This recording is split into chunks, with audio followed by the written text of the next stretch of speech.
society. Peter has established, developed and supported hundreds of diverse social enterprises over his career. He has advised government task forces in the UK.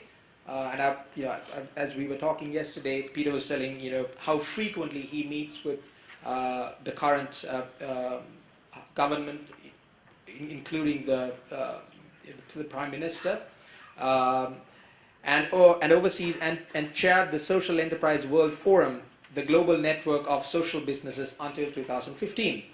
He has experience of working in overseas development, community development and public health. He was appointed a CBE. That's which of British Empire, Peter? In 2015. Just before I ask Peter to come on stage, needless to say that I've worked with Social Enterprise UK during my time at the British Council, and we continue to liaise with them, and a lot of Social Enterprise Lanka strategies have been developed based on SE UK's journey and experience. Peter, over to you.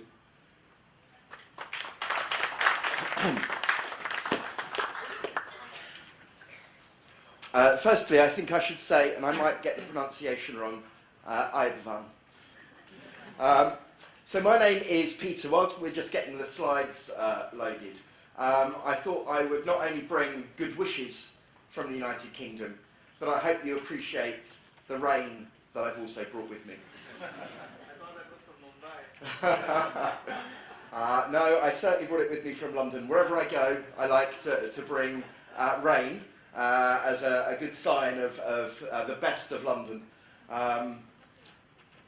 It's great to be here. This is my first time in Sri Lanka, and I have a member of staff who is from this beautiful island, and he asked me to send you his love and good wishes. So from Shahan Pereira in my team, he sends his love to you all.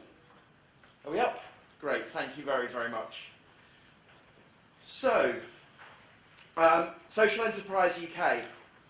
Social enterprise in UK is a pretty kind of significant sector in the UK now. I think it's hard to, even for me to believe, that in the UK social enterprises now employ more than 1 million people. That's about 1 in 15 of our entire workforce. It's pretty significant. And we contribute £24 billion, or thereabouts, to the British economy. It's a very significant sector, and for the last 10 years, the growth we have seen within social enterprises has been outpacing the growth from our SME communities and indeed our large businesses too. So there isn't just a moral cause for social enterprise, there is a really strong business case for these types of business to emerge. This is actually my next presentation that I'm giving in the next session. So I wonder whether we could load the first session rather than the second one, just so that it kind of flows in the right way. So, as I was saying about the growth and the size of social enterprises, they are in every part of our economy, from banking to transport to the production of confectionery. And actually what we're beginning to find is that more and more young entrepreneurs, the very best of British talent, are opting to establish social enterprises because of the values and because of the shared value that these businesses bring. And secondly, I think because we all actually want a sense of pride and a sense of purpose in our lives. And work is so fundamental to who we are and what we do that actually going to work every day and feeling as if we are making a difference to our communities, to our neighbourhoods, and to our world is a way of really, truly nourishing our soul. So now let's see if we've got the right slide deck for you. 78,000 social businesses in the UK. How has this come about? Well, to build really on Dr. Amanda's presentation, I just want to take us back because I absolutely enthusiastically endorse everything that she said. We have seen an extraordinary transformation in our world over the last 150 years also. And actually human development was pretty stable and pretty slow and pretty modest for the 10,000 years preceding the previous 150.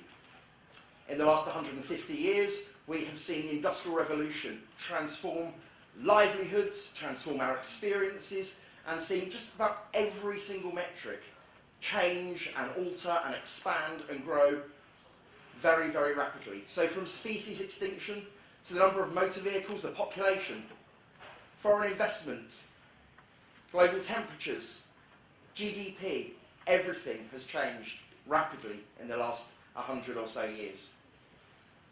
And this has had an impact. We know that we live on a closed system environment with finite resources, and we can see right across the world, actually, that our potable fresh water, the stuff that we rely on to hydrate and feed ourselves and grow our crops and wash and cleanse, has becoming stricken.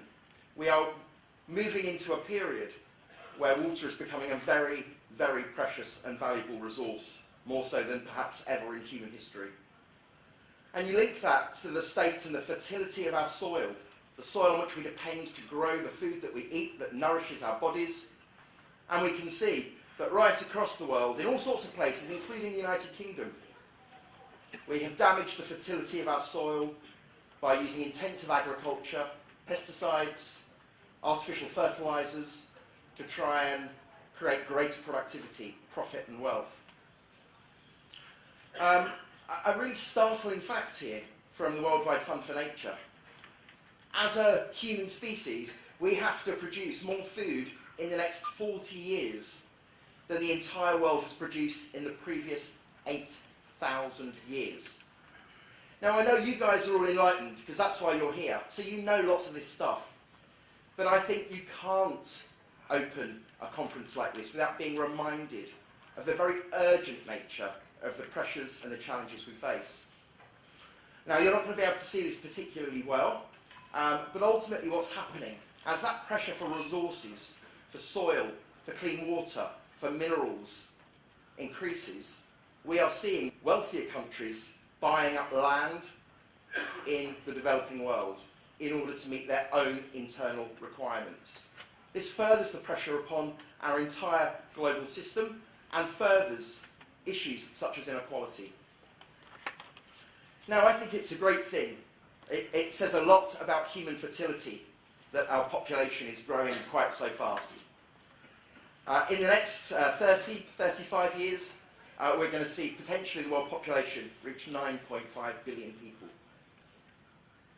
And compounding that population growth is life expectancy. And I think we should celebrate the fact that as a species we live longer than ever. In 1962, you can see those yellow and green areas show life expectancy below 45 years of age. 45 is a very important age because it's my age. We can see that humanity has progressed in so many profound ways, and we have to recognise that the industrialised revolution has helped generate the wealth and the opportunity that has allowed the vast majority of the world to enjoy increasing life expectancy. Obviously still, there are parts of the world that are still lagging, that are improving, but not perhaps fast enough. But this puts huge pressure on our systems, and as the population increases and ages, we see this influx of our people coming towards our urban centres, the cities in which we reside. Now, if you're a science fiction fan, you might like to believe that the future of our cities is one of technological advancement. The reality that we see right across the world, from parts of North America to Africa to parts of Asia, is that the reality of increasing urbanisation looks much more like this. The prospect, the offer of moving to cities to generate income that can sustain our families works for some but not for all. Often the promise is overstated, and people find the challenge of moving to cities much less easy than perhaps was promised. We have new and emerging problems, perhaps driven by some of the global challenges that we're facing. I've recently been to Lebanon, a country with a population of just 4 million people, who have absorbed 1.2 million Syrian refugees. And these trends in migration are only going to become greater as issues like climate change bear down